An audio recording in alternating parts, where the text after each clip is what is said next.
Nesta edição, você vai assistir na entrevista um bate-papo sobre o Marco Civil da Internet. E a reportagem da semana aborda o desafio do saneamento básico no Brasil. Veja agora a sessão no ponto.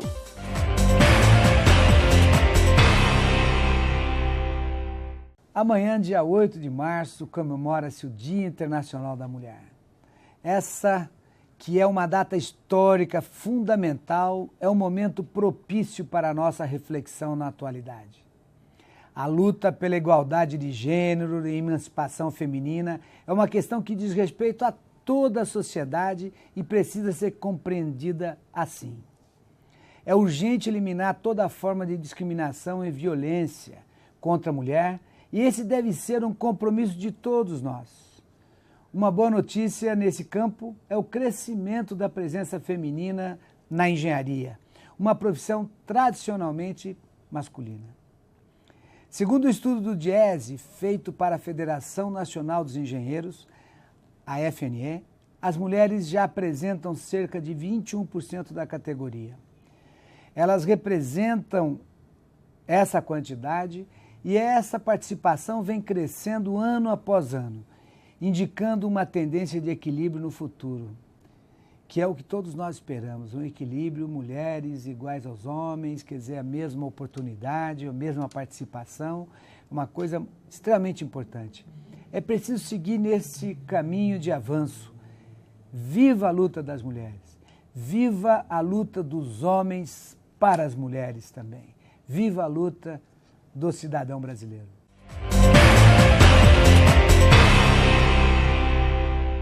Seja muito bem-vindo, telespectador, a mais uma edição do Jornal do Engenheiro.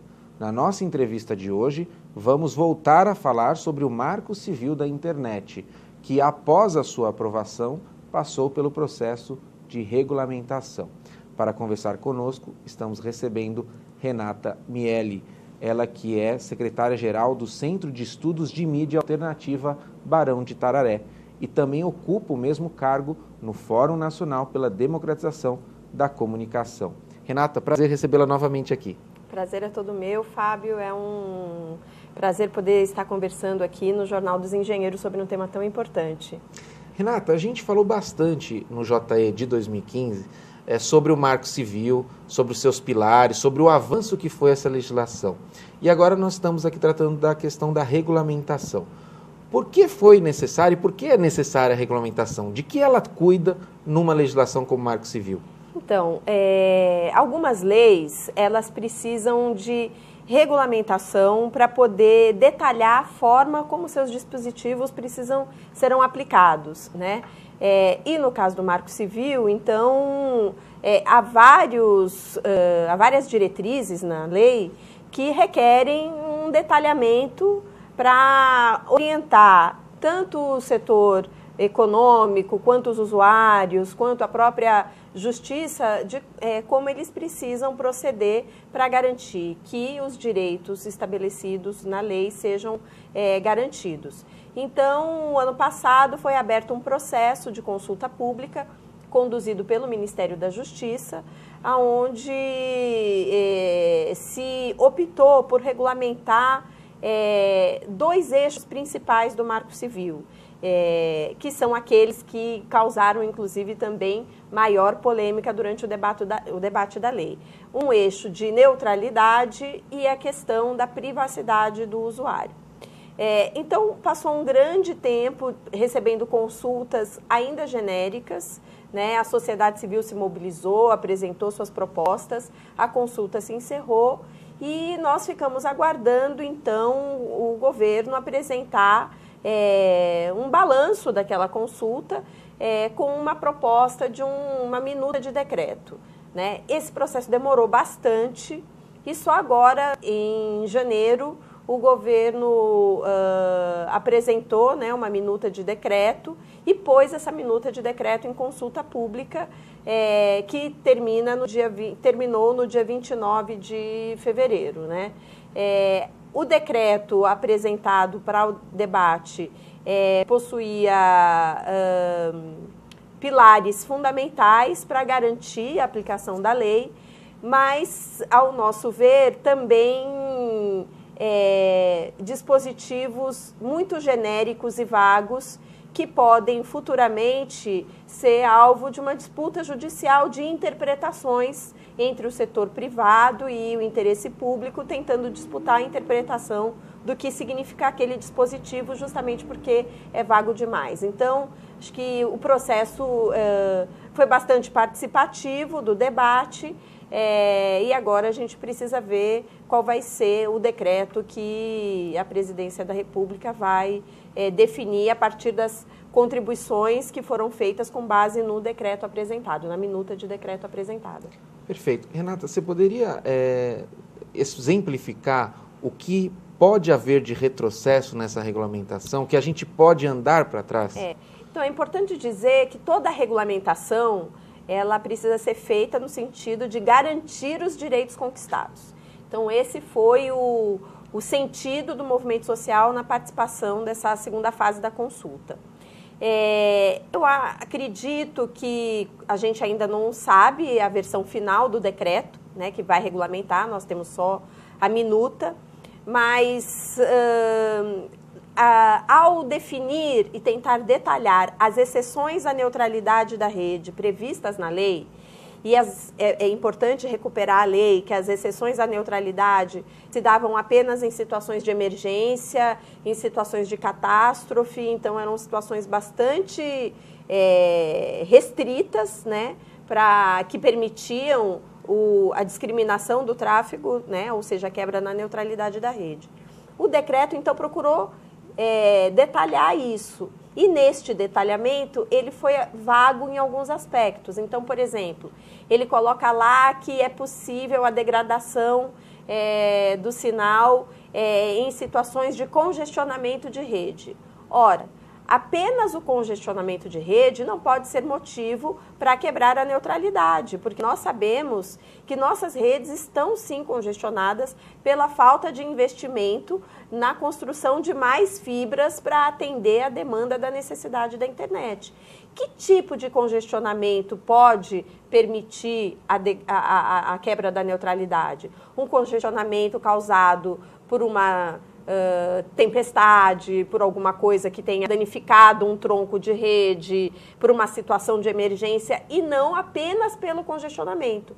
Então, ao deixar assim vago, a lei pode, o decreto pode abrir brechas para interpretações distintas em torno do que seja congestionamento de rede. Então, falar em adequada fruição do sinal a partir dos padrões de qualidade da Anatel, confundindo um pouco o serviço de telecomunicação com a internet, fala para garantir a experiência do usuário. O que é a experiência do usuário para ser um fator que possa ensejar a quebra da neutralidade de rede? Então, nossa contribuição e das entidades várias que têm acompanhado esse debate foi no sentido de procurar detalhar esses temas que ficaram, ao nosso ver, como eu já disse, bastante vagos e genéricos na proposta da minuta. Então, esse é apenas um exemplo que eu poderia trazer de como o decreto pode incidir positivo ou negativamente na aplicação de uma lei que foi uma conquista para o direito do cidadão que utiliza a internet. No próximo bloco, nós vamos avançar a respeito do Marco Civil da Internet. Você não pode sair daí.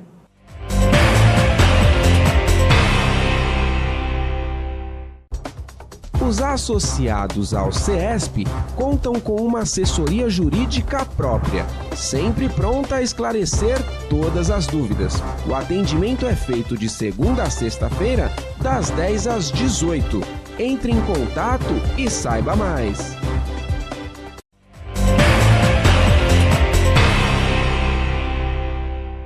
Estamos de volta na entrevista do Jornal do Engenheiro, nesta edição conversando sobre o Marco Civil da Internet na sua fase regulamentação.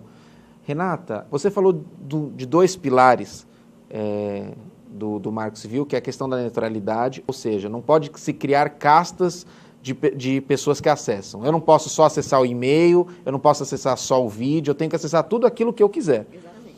E você também falou da questão da privacidade, que foi uma super conquista do Marco Civil. O WhatsApp, em dezembro do ano passado, foi bloqueado porque ele não cedeu uma determinação da Justiça de que alguns dados fossem passados por ele. Qual que é essa relação com o Marco Civil? Primeiro é importante dizer assim, que o Marco Civil garante a privacidade do usuário. Mas ele também diz que, mediante ordem judicial, os provedores de aplicação podem disponibilizar informações sobre a navegação, né, de determinado usuário. Bom, o que foi que aconteceu? O WhatsApp se negou, eu não tenho detalhes do processo. Agora, o que fere o Marco Civil, que é um desproporcional, é uma juíza, um juiz de uma vara local, em função disso, bloquear um aplicativo da internet que funciona no país inteiro. Então, isso não tem nenhum sentido, né? Sob o argumento do Marco Civil da internet, não tem. Então, os provedores, elas têm o dever de garantir a privacidade do seu usuário, né? E agora, esse processo de regulamentação, ele procura detalhar isso, porque no Marco Civil isso estava colocado, mas também ainda não tinha o detalhamento, e o WhatsApp provavelmente se valeu dessa falta de detalhamento para se negar a disponibilizar as informações que foram solicitadas. Agora, no processo de regulamentação, a minuta que foi colocada em consulta previu uma série de formas e de mecanismos a partir das quais é possível, é necessário, né, a garantia da privacidade do usuário, e como é que os dados, e para quem, em que situações que eles poderiam ser disponibilizados. Então, eu acho que nesse ponto a minuta ela é melhor do que no ponto da neutralidade, mas, por outro lado, ela também ainda cai em algumas questões de dificuldade, de problema ali, de dubiedade. Uma das coisas que a gente está insistindo muito é a necessidade de haver conceituações do que são determinadas coisas. Por exemplo, o que é um provedor de conexão, o que é provedor de aplicação, porque tem várias coisas, a internet são camadas, né, de prestadores de serviço. Então, inclusive no caso da privacidade, você tem que prever qual é o direito e qual é a obrigação de cada ente que atua em cada camada da prestação do serviço da internet. Perfeito. Renata, quando da época da privatização da nossa telefonia, foi dividido no seguinte critério. Existia a telefonia fixa, que era considerada essencial, na época que quase ninguém tinha telefone, se declarava no imposto de renda. Verdade. Né? Era um mini patrimônio. Era isso mesmo, quase tinha carro. As ações. Então, olha, eu tenho um telefone de recado, que é a minha vizinha, um parente, porque não era acessível. Então, esse regime era considerado essencial, então ele foi feito por meio de concessão pública, a sua disponibilidade. Ou seja, regras de universalização, metas a serem cumpridas e tudo mais. O regime de telefonia móvel, como ainda não era essencial, ele foi deixado de lado. Então, olha, quem se interessar, presta o serviço, vira provedor e tudo mais. Por uma autorização. Isso. Teve uma notícia recente de que o governo federal estuda, com o fim do regime de concessão da telefonia, que vai vigorar até 2025, estuda fazer com que em algum momento, ou antes ou depois, aí vai se decidir, o serviço de telefonia fixa também se torne não mais uma concessão. Ele vire mais agora livre. Todos os players podem participar. Aqui em São Paulo, por exemplo, nós temos uma operadora que é quem tem a concessão. E nos outros estados a mesma coisa. Isso fere o Marco Civil? Fere o interesse social? Então, existe mesmo um movimento que foi provocado, né, a partir das empresas de telecomunicação para se rever o atual modelo legal dos serviços de telecomunicação no país, e, ao que tudo indica, o governo recebeu essa reivindicação e encaminhou, no final do ano passado, uma consulta pública que durou 30 dias.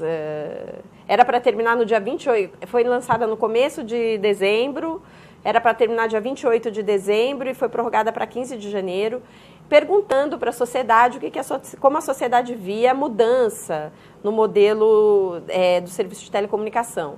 Coisas muito técnicas, coisas muito complexas que não poderiam ser respondidas em dezembro, no meio das festas do fim de ano, nesse assodamento, que são coisas muito delicadas. Mas foi assim. Bom, parece que o governo vai apresentar uma proposta em torno disso. Não sei qual é a proposta do governo, mas pelo que aparece, pelo como foi construída a consulta, as minhas perspectivas são as piores possíveis. De fato, parece que há um movimento interno para acabar com o atual modelo de concessão, transformar toda a prestação do serviço de telecomunicações em autorização, sem metas de universalização, com uma regulação por parte do Estado muito mais flexível. Na verdade, apenas as regras de mercado, ou basicamente as regras de mercado, é que orientariam como esses serviços seriam prestados. O que isso tem a ver com a internet? Bom, uma grande reivindicação desde a Confecom, que foi a primeira conferência de comunicação realizada em 2009, era a de que a internet prestada por meio da banda larga, ou seja, a banda larga, fosse considerada um serviço essencial, assim como a telefonia fixa. E por ser essencial, ela fosse então prestada dentro do regime público estabelecido na LGT, que é um regime que define metas de universalização, modicidade tarifária para garantir que todas as pessoas tenham condições de pagar para ter acesso à internet, né, garantia da continuidade na prestação do serviço e uma série de exigências regulatórias para garantir que um serviço essencial à sociedade brasileira fosse prestado para todos e não apenas a partir de regras de mercado. Então, há uma pressão muito grande na campanha eleitoral. A campanha Banda Larga é um Direito Seu realizou um debate com a presidenta Dilma Rousseff, na época candidata, e também com a candidata Marina Silva, no auditório do Sindicato dos Engenheiros, onde nós levamos para ela essa reivindicação, porque todos os estudos e todos os dados da internet no Brasil mostram que o gargalo principal para a universalização desse serviço é a falta de metas e de uma ação mais decisiva no Estado para garantir que esse serviço chegue. Ele é prestado, a gente costuma dizer que a internet é cara, tem baixa qualidade, é para poucos. Porque as empresas de telefonia optaram por oferecer isso para um nicho de mercado, onde o retorno da rentabilidade era garantido. Agora, ir prestar lá no sertão do Cariri, lá, sei lá, ou no Amazonas, ou para não ir muito longe, onde eu moro aqui na região de Cotia, Cinturão Verde de São Paulo, não tem banda larga, entendeu? Então, as empresas preocupadas com a possibilidade de o governo colocar a banda larga em regime público, se anteciparam, porque o Marco Civil da Internet, e essa foi uma grande conquista da aprovação do Marco Civil da Internet, diz claramente que a internet é um serviço essencial. E sendo essencial, ele está sendo prestado em desacordo com a legislação brasileira, porque todo serviço de telecomunicação considerado essencial deveria ser prestado em regime público. Então, nós temos essa contradição e o que eu vejo é que mudanças no marco legal das telecomunicações, elas podem ser bem-vindas. Nem toda mudança ela é condenável a priori, mas elas precisam vir no sentido de reforçar e atender o interesse público, o interesse coletivo da sociedade brasileira, e não para garantir o retorno do modelo de negócios e a rentabilidade das empresas de telecomunicação, que é o que vai acontecer caso você deixe de ter concessões, fiquem autorizações sem tempo para terminar. Estava brincando, né? Até se você tem um espaço público, sei lá, um parque, um zoológico, e lá tem uma lanchonete, aquela lanchonete dentro daquele espaço público, ela é uma licitação que tem um prazo para você explorar, porque é um espaço privilegiado. As telecomunicações não vão ser mais assim, quer dizer, eu vou lá e resolvo prestar um serviço de telecomunicação por tempo indeterminado, vai ser um serviço privado como outro qualquer, e isso não é condizente com a realidade, a necessidade da soberania do país e os interesses da sociedade brasileira. Renata, em instantes finais do nosso programa, eu quero muito agradecer a você, pessoalmente, ao pessoal do Barão de Tararé, ao pessoal da FNDC, porque sempre estão dispostos a nos informar mais a respeito da luta pela democratização da comunicação. Obrigado pela presença, viu? Obrigada a vocês, um abraço a todos e fiquem atentos, porque por mais que a regulamentação já terminou, a disputa pelo direito do usuário na internet continua e contamos com todos vocês. Obrigada. É isso aí, a redação do Jornal do Engenheiro na TV, bem como de todos os nossos veículos, também está atenta a este assunto. Afinal, o Marco Civil da Internet conseguiu vencer interesses econômicos poderosíssimos. E nós não podemos deixar que isso aí se perca. E nos dias de hoje, gente, copo d'água e um sinal de Wi-Fi não se nega a ninguém, não é isso? Então que a gente possa democratizar ainda mais o acesso à internet. Esta edição do Jornal do Engenheiro não termina aqui. Fique conosco. Um forte abraço e até breve.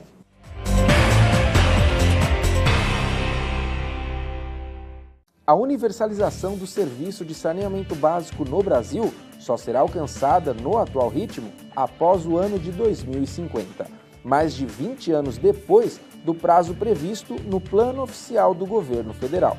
O recálculo consta de estudo da Confederação Nacional da Indústria, com base em dados oficiais sobre o andamento de obras do setor. Os principais desafios das cidades com o saneamento incluso foi debatido em São Paulo dia 1º de março, em reunião do projeto Cresce Brasil Mais Engenharia Mais Desenvolvimento. Esse projeto, que surgiu em 2006, é uma iniciativa da Federação Nacional dos Engenheiros e está em nova fase, debatendo a vida nos municípios brasileiros. Nós já fizemos alguma coisa parecida quando a gente discutiu as metrópoles. Teve um Cresce Brasil Metrópoles. Mas esse vai ser muito mais focado. O assunto ele é diretamente ligado ao lugar onde a gente vive, né? Então, nós temos que tomar cuidado com isso. É a nossa casa, é a nossa família, são os nossos amigos, é a nossa população, é o brasileiro que está vivendo nas cidades, e é aí que a gente tem que tomar cuidado. Então, vamos em frente, eu acho que a gente vai ser vitorioso se todo mundo se unir e tiver a fim de fazer alguma coisa que seja olhando para frente. João Sérgio Cordeiro, doutor em saneamento e consultor do projeto Cresce Brasil, falou aos presentes sobre esse desafio. Em 1970, quando o Brasil foi tricampeão, quando a gente fala qual música a gente cantava. Lembram? Muitos de vocês aqui, 90 milhões em ação, era a população do Brasil.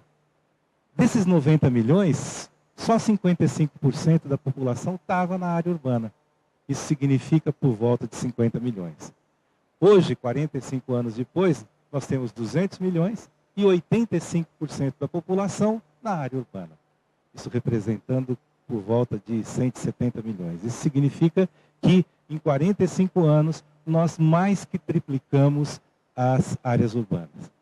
E obviamente, a partir do momento em que eu coloco no mesmo território, num território menor, uma quantidade maior de pessoas, eu vou precisar de mais água, eu vou gerar mais esgoto, eu vou gerar mais resíduos.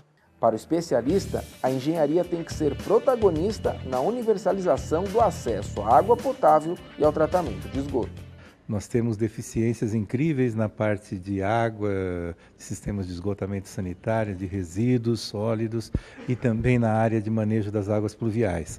Então, hoje, o saneamento básico, ele não se constitui única e exclusivamente também nessas 4 grandes áreas. Nós temos que observar a questão do uso e ocupação do solo, das formas de soluções que nós adotamos, e tudo isso leva a esse déficit que eu coloquei muito intenso. E existe uma necessidade de uma capacitação, de entendimento, de conhecimento do porquê, e a parte técnica tem uma função extremamente importante nesse sentido. Em meio a esse debate, uma pergunta aparece. Falta de saneamento básico influencia na proliferação do mosquito Aedes aegypti? Para a Associação Brasileira de Engenharia Sanitária e Ambiental, a ABS, sim. Por isso, a entidade promoveu, em São Paulo, no dia 3 de março, uma roda de conversa sobre saneamento e o combate ao Zika vírus e também à dengue. O presidente da entidade, que tem sede no Rio de Janeiro, conversou com o JE na TV pela internet. Boa parte dos governos municipais, estaduais do nosso país, a gente sempre acaba adotando medidas corretivas, né? Então estamos nós aí numa luta muito difícil contra o Aedes aegypti. Saneamento é importante, saneamento de fato é saúde e é medicina preventiva. A gente quer chamar atenção para isso, mas agora, numa ação de curtíssimo prazo, é fazer o que outras entidades têm feito e é todo mundo contra a dengue, contra não só a dengue, contra as outras doenças, todo mundo contra o mosquito Aedes aegypti. João Antônio Del Nero, da construtora Figueiredo Ferraz, que tem obras pelo mundo, aposta na qualidade da nossa engenharia para resolver os problemas sanitários. A engenharia tem que ser mais ouvida. O Brasil tem engenharia competente. Se não tivesse, não exportava serviço de engenharia, né? Tem programas como de drenagem, como de transporte urbano, saneamento básico, despoluição dos rios. São programas que levam 20, 30 anos, se tiverem continuidade. Para saber mais a respeito dos desafios urbanos, acompanhe o projeto Cresce Brasil, Mais Engenharia, Mais Desenvolvimento no portal da FNE.